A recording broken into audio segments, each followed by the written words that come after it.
Warning पहले ही आ चुकी थी एक बहुत बड़े अटैक की, लेकिन एक वार्निंग ऑफिसर के टेबल में पड़ी रही और दूसरी वार्निंग पुट अप बास्केट में चली गई।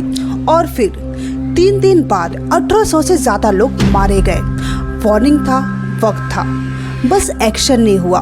18 फरवरी 1983 असम। उस वक्त असम में एक बहुत बड़ा आंदोलन चल रहा था। मुद्दा था बांग्लादेश से आए लोगों का नाम वोटर लिस्ट से हटाना।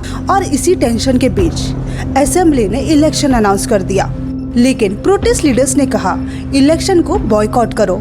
और असम में पहले से ही हिंसा का माहौल था। फिर 15 फरवरी को नायगोन पुलिस स्टेशन से एक वायरलेस मैसेज भेजा गया। उस मैसेज में वार्निंग था कि कुछ एरियाज पर अटैक हो सकता है। ये मैसेज 3 ऑफिसर तक पहुंचना था, लेकिन एक ऑफिसर तक पहुंचा ही नहीं, दूसरे के टेबल पे ही पड़ा रह गया और तीसरे के पुट अप बास्केट में चला गया, मतलब पेंडिंग फाइल्स में। लेकिन वो पेंडिंग फाइल्स कभी देखने का समय ही नहीं मिला। फिर 18 फरवरी की सुबह हथियार लेकर भीड़ ने नैली और आसपास के 13 गांव को घेर लिया। टोटल 14 गांव को घरों में आग लगा दी गई। लोग जान बचाने के लिए भागे, लेकिन भागने के लिए जगह ही नहीं थी। फिर कुछ ही घंटों बाद 1800 से ज्यादा लोग मारे गए। मारे गए लोगों में ज्यादातर महिलाएं, बुजुर्ग और बच्चे थे।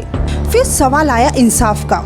680 एफआईआर दर्ज हुए, 310 चार्जशीट फाइल हुई, लेकिन केस किसी पे नहीं चला। 1985 में असम रिकॉर्ड हुआ और ये सारे केसेस विड्रॉ कर दिए गए। फिर गवर्नमेंट ने इंक्वायरी करवाई, तिवारी कमीशन बनाया गया।